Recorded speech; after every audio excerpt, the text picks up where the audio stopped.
Spirt of 76, Archibald Willard.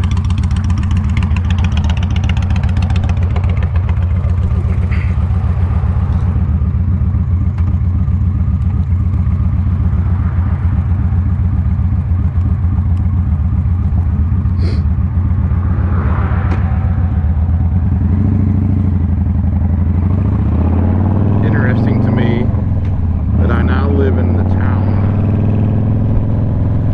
that the man who painted that famous painting that we know as the Spirt of 76,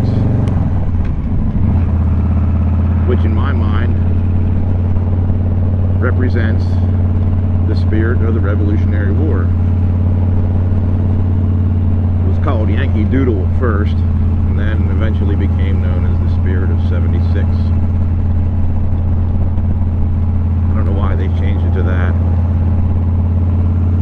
I'm not that well read on it, or the guy that painted it. I just know that he lived here in Wellington, and it's a rather famous painting about a time period in America where people braved everything, forsook their fortunes and their safety, security, health, homeland, piled onto rickety wooden boats, sailed across the Atlantic through winter storms to come to the United States. It was America back then. It was the new world, the new land, kinds of terms people called it back then. But they left because of an oppressing or oppressive government.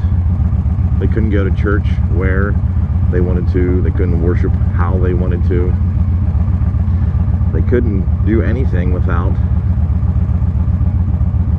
the king or the government telling them how to do it, where to do it, or if they even could do it. So they literally defied the overreaching government and brought on a boat to seek new fortunes. They wanted liberty. They wanted life. They wanted to live.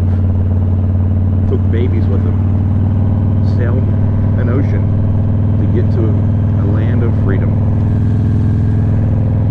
Many died on the boat. They just didn't make the trip. They couldn't survive. And even after they got here, many, many more didn't survive in the land that they had chosen to seek out and make their own.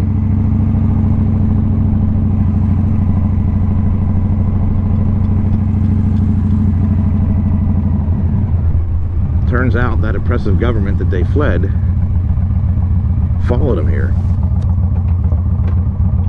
They wanted to control these people, these colonialists, these settlers, so bad that the king sent his armies and his men across that ocean to establish his own rule here in a land that he never fought for, he never owned, he never did anything with it, and really didn't know anything about until those brave souls settled it, began their new life. But the king, or the government, wasn't having it, so he followed them here and taxed them and tried to control them. He took away their right to earn money, keep money, created unemployment, so to speak, told them they couldn't do it anymore the way they were doing it, and they had to do it his way over here. After years of turmoil and struggle and hard work and sickness and death in the established colonies, the king said, "You're going to do it my way anyway. It doesn't matter what you fought and died for. It only matters what I say you can do." So they said enough is enough. Went to war with these guys, with an army that was in insurmountable, is inconceivable to these men of how to even fight against them, let alone beat them, but they did it anyway. And they did it because they wanted their own freedom. They wanted to do it their way. So they went to war, and with grit, hard work, determination, and the grace of God, they won. They won their independence. And here we are, generations later, living in essentially the lap of luxury,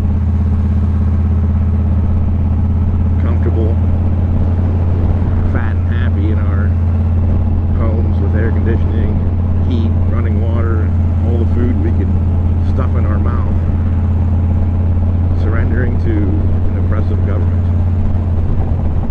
And everybody's okay with it.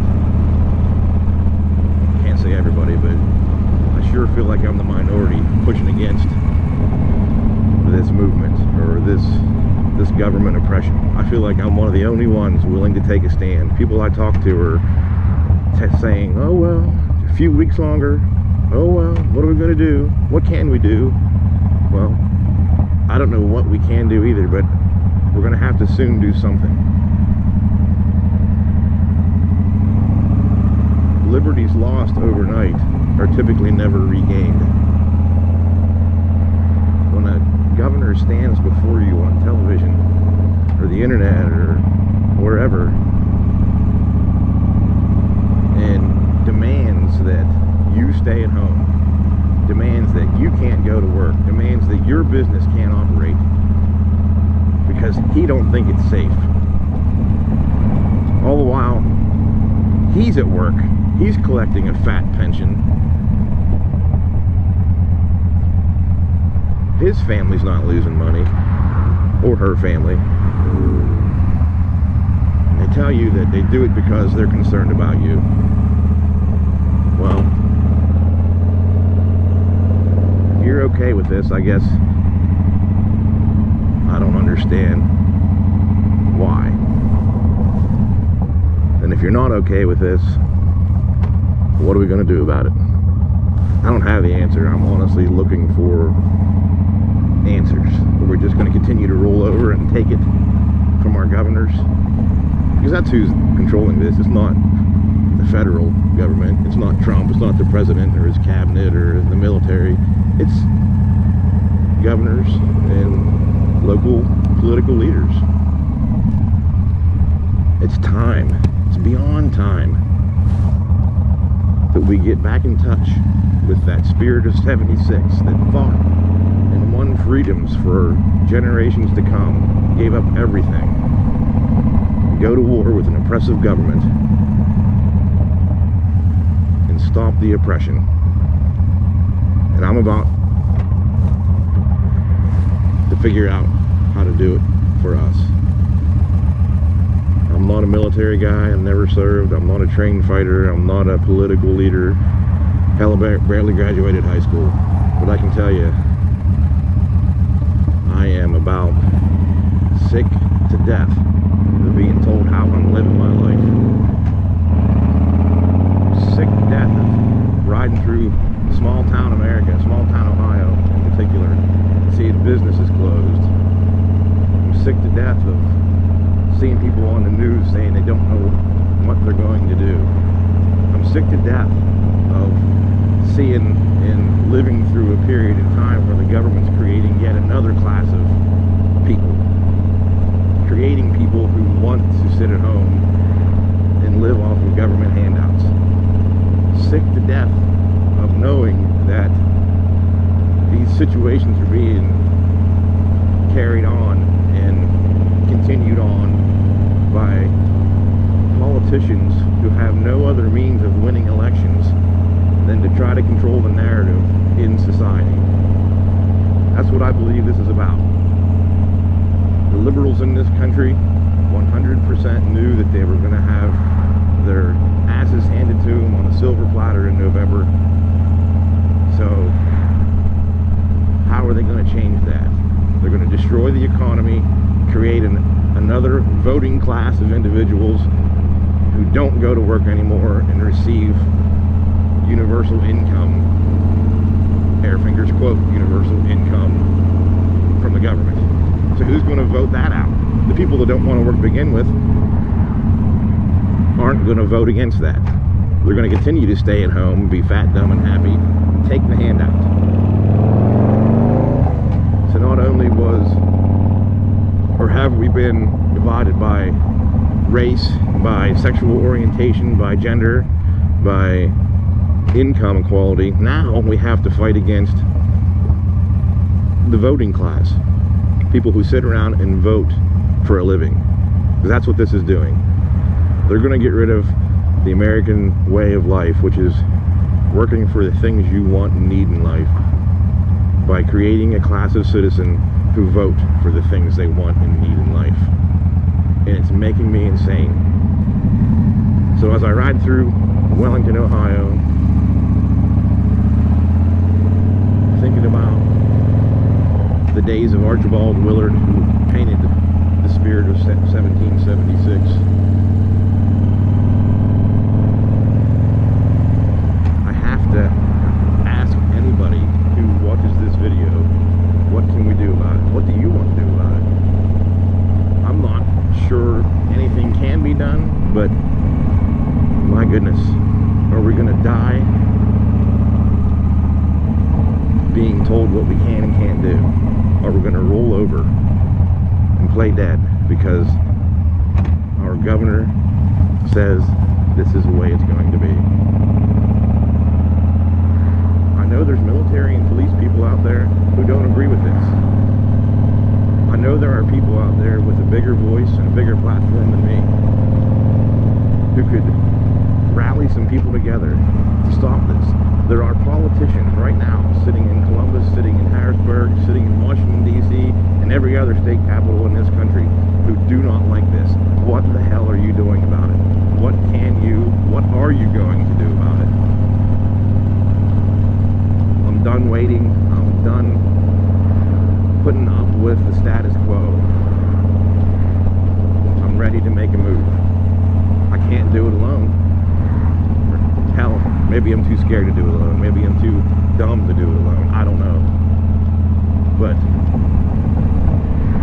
it's time to do something.